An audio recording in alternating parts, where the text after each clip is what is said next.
about azeotropic mixtures and their types. Today we are going to study about colligative properties, anusankhyak gundharm. What the colligative properties are? If we study about the solutions, we find that some properties of solutions depends on amount of the solute. They do not get affected by the nature of solute particles. Those properties are known as colligative properties. So we can say the properties of solutions depending on amount of solute particles. Depending on amount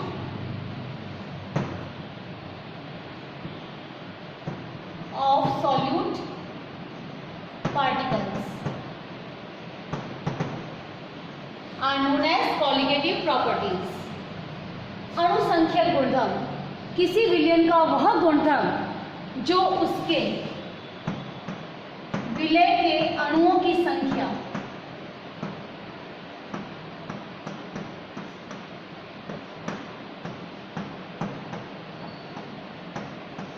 पर निर्भर करता है, उसे अणुसंख्यक गुणधर्म कहते हैं। विलय के अणुओं की प्रकृति अथवा संगठन का कोई प्रभाव नहीं पड़ता है।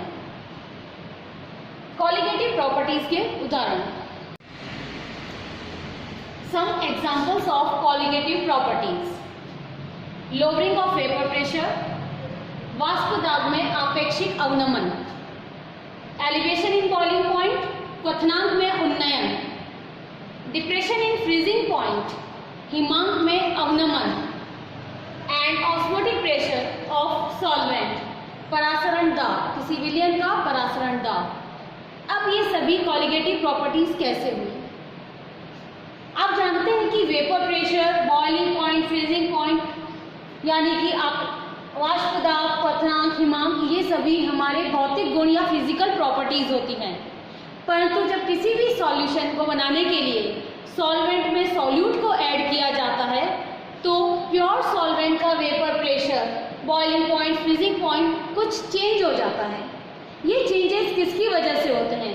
ये चेंजेस उसमें डाले गए सॉल्यूट के पार्टिकल्स की वजह से होते हैं।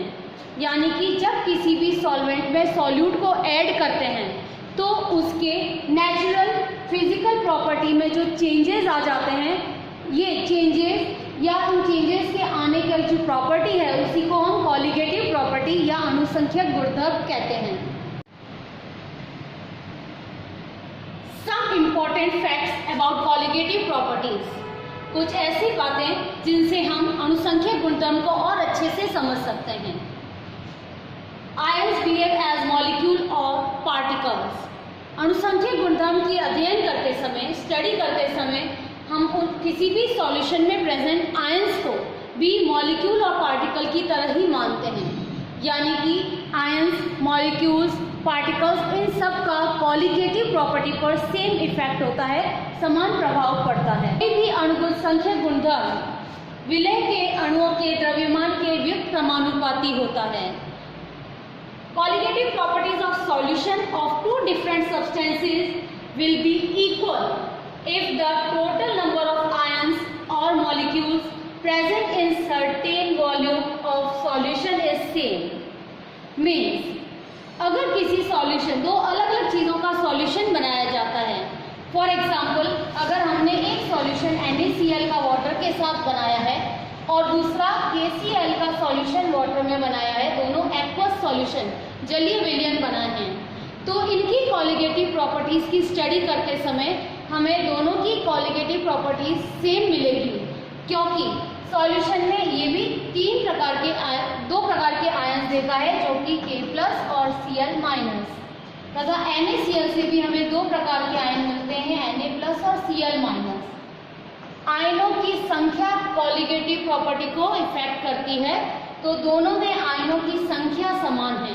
Number of ions are equal in both the solutions, so they have similar colligative properties.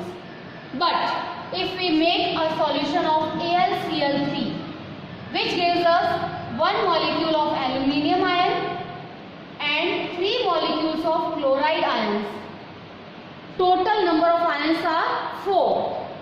Therefore, the colligative property property of this solution is not similar to these one.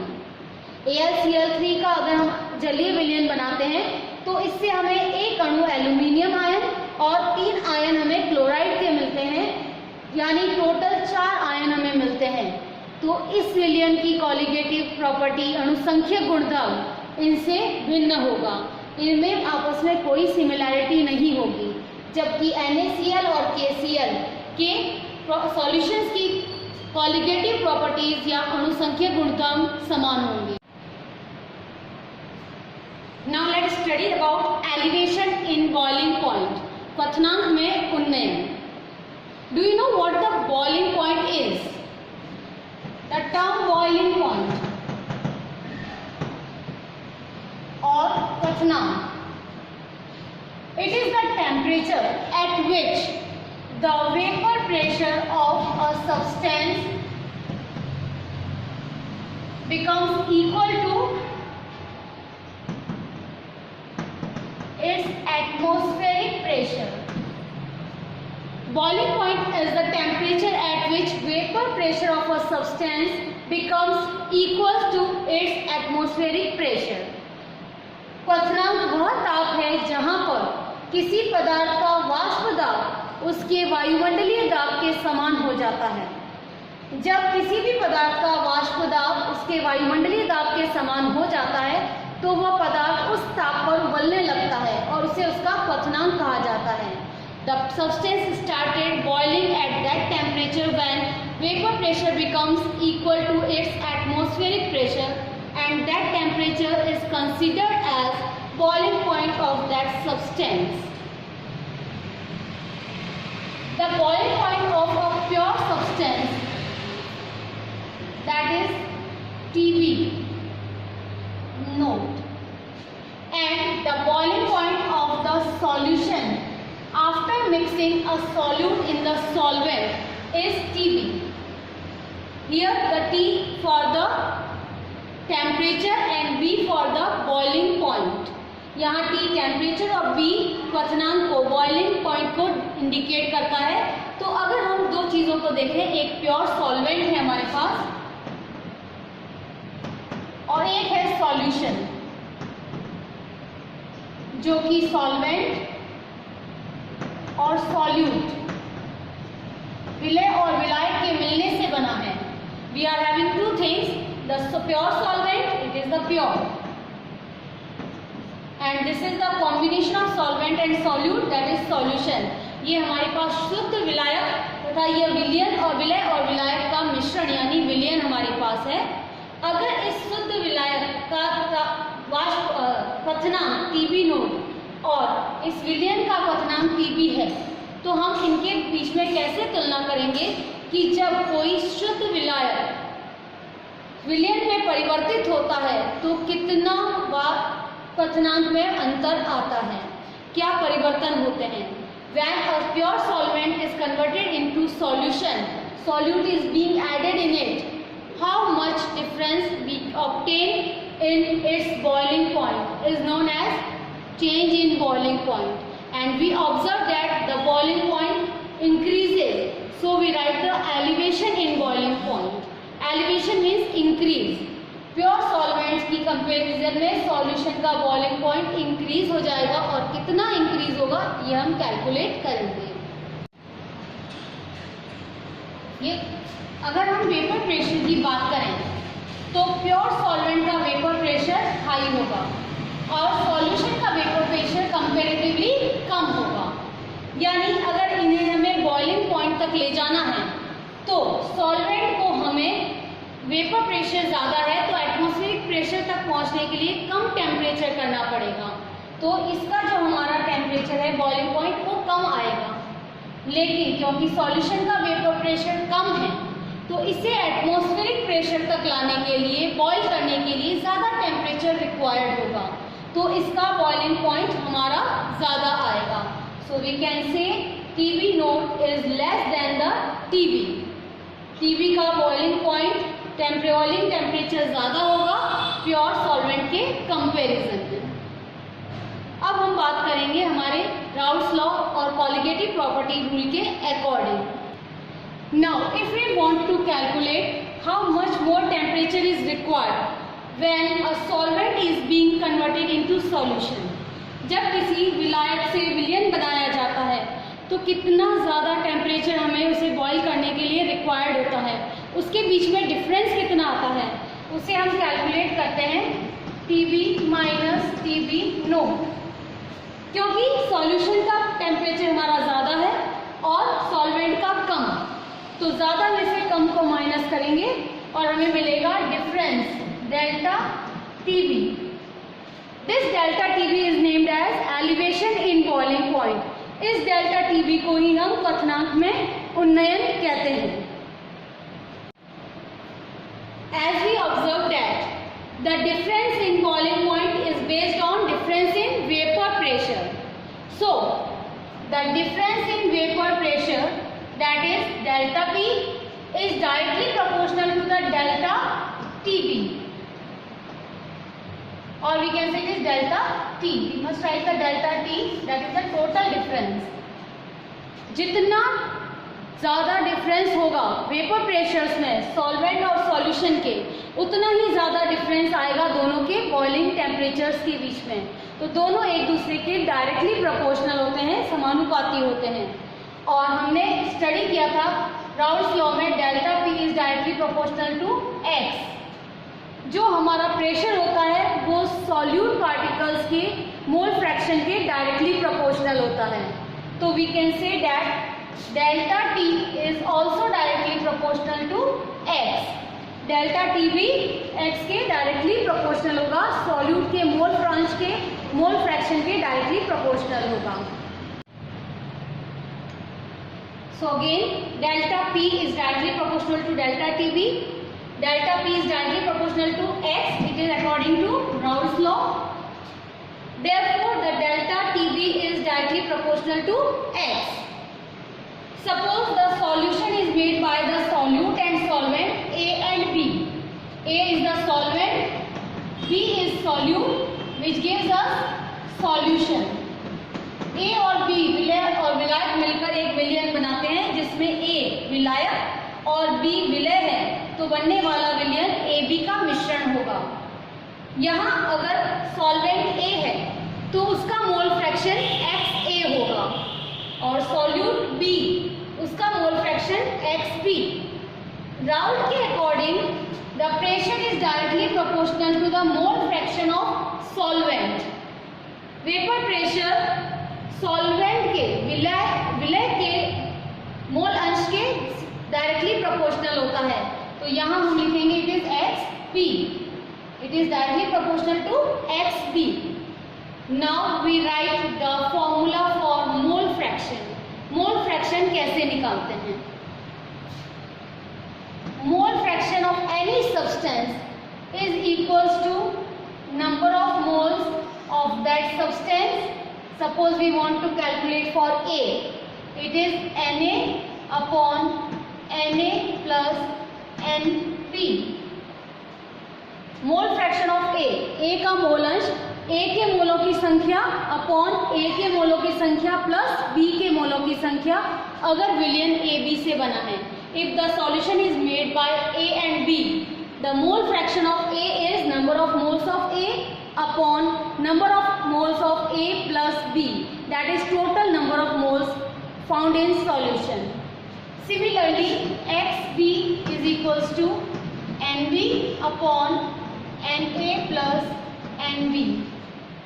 Mole fraction of solute, number of moles of solute upon total number of moles present in solution.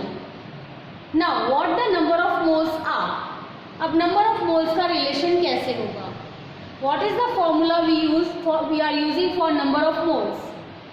You have studied in your 9th standard, 9th में आपने पढ़ा था number of moles कैसे निकाले जाते हैं। Number of moles is equals to given mass upon molar mass, दिया गया द्रव्यमान बटा मोलर द्रव्यमान। इस तरह से हम नंबर ऑफ मोल्स निकालते हैं। A के number of moles WA upon MA upon A के लिए फिर से WA upon MA plus WB upon mb। इसी तरह से जब हम सॉल्यूट के लिए निकालेंगे, विलय के लिए निकालेंगे, कैलकुलेट करेंगे, हम लिखेंगे mb is equals to wb upon mb, given mass upon molar mass of b upon total wa upon ma plus wb upon mb। ये दोनों सेम रहेंगे क्योंकि हमारे पास total number of moles same है, तो दोनों का नीचे लोअर वाला पार्ट सेम होगा, सिर्फ चेंज होगा ऊपर वाले नंबर ऑफ मोल्स। तो हम लिख सकते हैं XA is directly equal to this one and XB is directly equal to this one. Now we have to use only XB, हमें सिर्फ XB चाहिए हमारे फॉर्मूले में डालने के लिए। कैसे लिखेंगे? Delta TB is directly proportional to XB की जगह इसकी वैल्यू पुट कर दें NB upon NA plus NB, और delta TB is directly proportional to WB upon MB upon WA upon MA plus WB upon MB। So we can say delta TB is directly proportional to XB, which is directly proportional to number of moles of B upon total number of moles of solution, and it is directly proportional to in the form of given mass and molar mass. If the solution is dilute, अगर हमारा विलयन बहुत ही तनु है, बहुत dilute है, dilute means जिसमें solute कम और solvent ज़्यादा होता है, we can say that the WB upon MB is much more less than WA upon MA, यानी कि हमारे विलय के अणु विलायक की तुलना में बहुत कम है। Solute is much more lesser than solvent, so we can consider the complete solution as only the solvent. हम पूरे सॉल्यूशन को सिर्फ सॉल्वेंट मान सकते हैं क्योंकि सॉल्यूट बहुत ही कम है। तो हम कह सकते हैं delta TB is directly proportional to WB upon MB upon WA upon MA। यहाँ से हमने सॉल्यूट को हटा दिया है, नीचे वाले पोर्शन से सॉल्यूशन में से सॉल्यूट हटा दिया क्योंकि सॉल्यूट बहुत ही कम है, इसे हमने नेग्लिजिबल मान लिया, तो उस समय केवल सॉल्वेंट का ही इफेक्ट रहेगा जो हमने यहाँ लिखा है। Now if we convert it into the kilograms, अगर हम इस मास को किलोग्राम में कन्वर्ट करते हैं, we can say WB upon MB is equals to NB। It is again I have written NB which is WB upon MB, इसे हमने NB लिख दिया। अब बचा हमारे पास WA अपॉन MA, अगर अपॉन को सॉल्व करें तो हमारा आ जाता है MA अपॉन WA। इसे रिवर्स करके हम मल्टीप्लाई में कन्वर्ट करेंगे, इन्वर्स हो जाएगा, उल्टा होकर आ जाएगा। अगर हमारा ये WA जो मास है ये किलोग्राम में गिवन है, if this is given in kilogram, so we can say number of moles of solute present in unit kilogram और unit mass, it is considered as molality. इसे हम मोलैलिटी कहते हैं, which is denoted by small m, number of moles of solute present in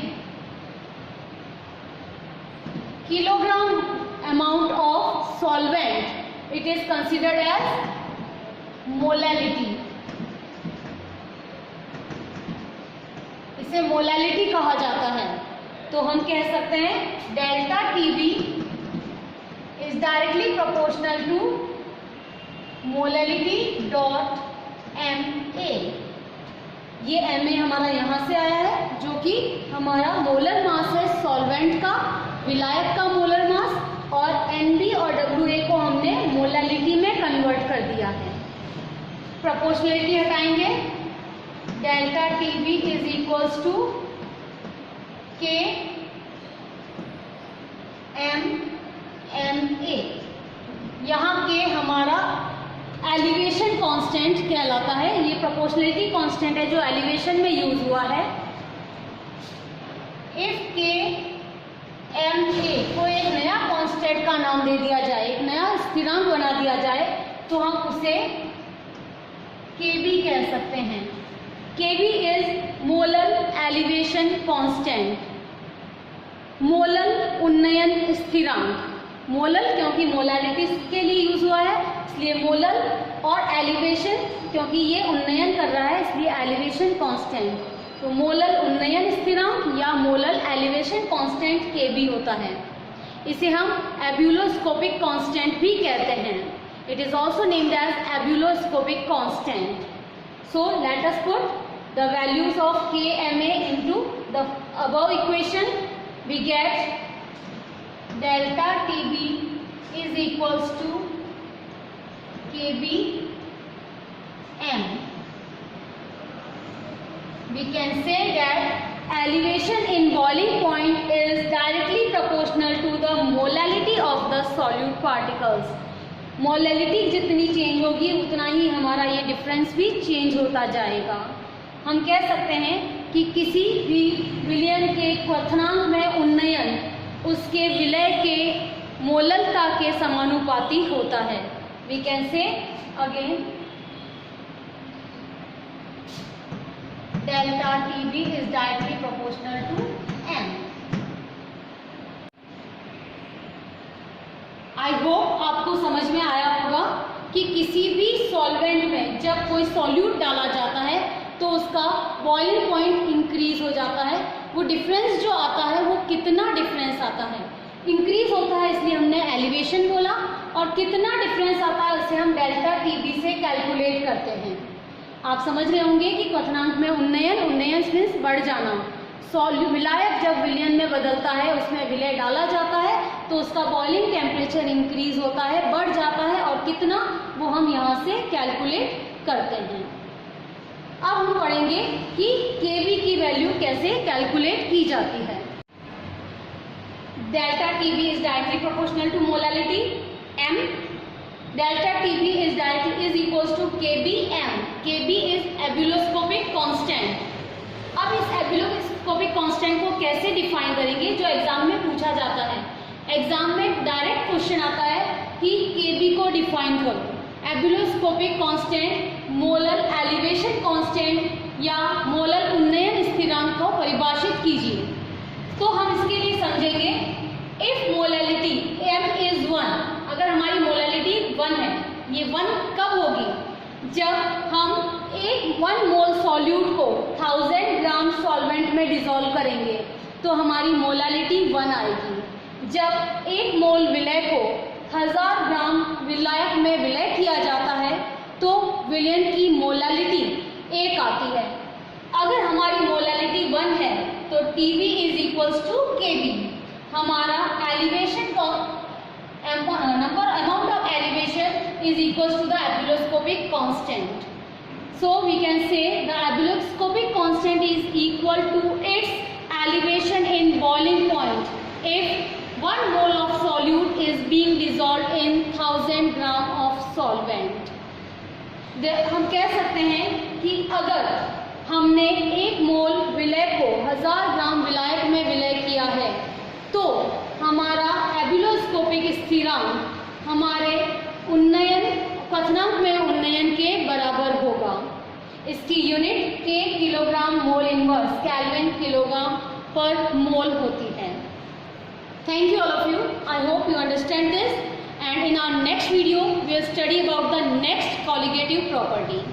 thank you once again.